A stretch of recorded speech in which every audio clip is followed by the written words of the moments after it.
మ్యాథ్స్లోని చాలా చాలా గొప్ప ప్రయోగాలు చేశారనమాట. అంటే ఇప్పుడు సార్ చెప్పినట్టు 1729, అదేవిధంగా చాలా తక్కువ వయసులో 29 ఏజ్లో నాకు చెప్పారు.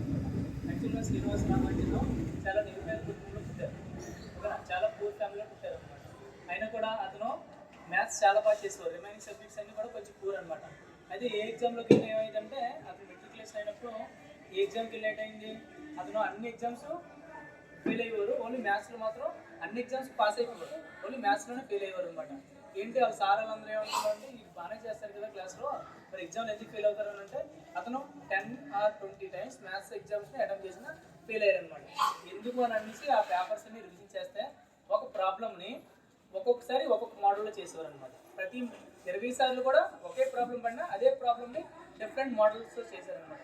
మ్యాథమెటిక్స్ అన్నది ఎలా అయినా చేయొచ్చు, మనం ఏ ప్రాబ్లం ఎలా చేసినా కూడా మనం చేయగలం. అందుకే అతను ప్రతిభను చూసి వాళ్ళు ప్రొఫెసర్స్ ఏం చేశారంటే ఆ స్కూల్ సార్లు హార్వర్డ్కి ఆ పేపర్స్ ప్రిఫర్ చేశారనమాట. అలా చేసినప్పుడు ఏమైంది, అక్కడ శ్రీనివాస రామానుజన్ వర్క్ చూసి అక్కడ సైంటిస్టులు మన ఇండియా నుంచి ఎవరిని లేకుండా మ్యాథమెటిక్స్ పర్సన్, అలాంటిది ఎనీ డిగ్రీ లేకుండా కూడా మా శ్రీనివాస రామానుజన్ని అక్కడికి తీసుకెళ్ళి ఈ రీసెర్చ్ చేయించారనమాట.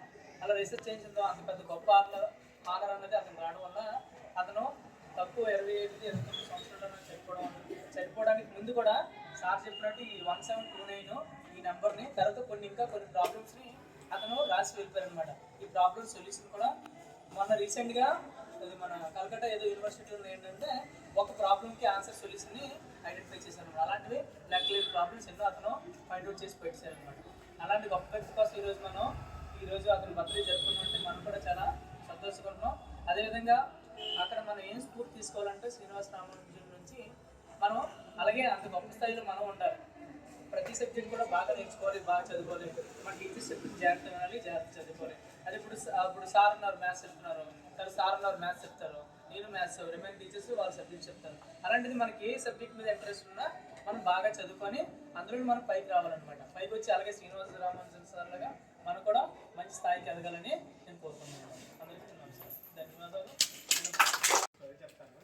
తన ఫ్రెండ్ సూసైడ్ చేసుకోవడానికి వెళ్ళినప్పుడు ఇతను జనరల్గా అడుగుతారు అనమాట, ఎందుకు సూసైడ్ చేసుకుంటున్నావు అని. అప్పుడు ఆయన అంటారు, నేను కార్ కొన్నప్పటి నుండి నాకు ఏది కలిసి రాలేదు, అందుకనే నేను సూసైడ్ చేసుకున్నాను. సరే కారు చూపిస్తే తర్వాత నెంబర్ ప్లేట్ ఉంటుంది. ఆ నెంబర్ ప్లేట్ నెంబరు 1729. దానికి కనీసం ఒక 100 విశిష్టలు ఉంటాయి అన్నమాట. అంటే ఒక 100 వరకు దాని స్పెషాలిటీస్ ఉంటాయి. 1729 చాలా రకాలుగా రాయాలి. సో 1729 12³ + 1³ అయినా రాసుకోవచ్చు, లేదా 729 9³ + 10³ అయినా రాసుకోవచ్చు. అలా చాలా రకాలు ఉంటాయి. అవన్నీ చెప్పేసరికి ఈయన షాక్ అయిపోయారు అన్నమాట.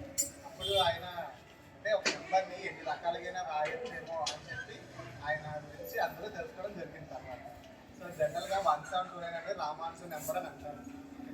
చెప్పండి మీరు, రామానుజన్ నెంబర్ అంటే ఎంత?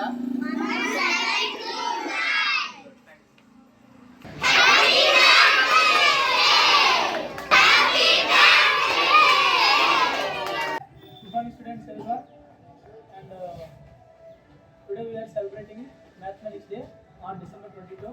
Why? Because we are celebrating on behalf of Srinivas Ramanujan sir birthday. Why? Because he is the mathematician, Indian mathematician. So we celebrated honor of the Srinivas Ramanujan.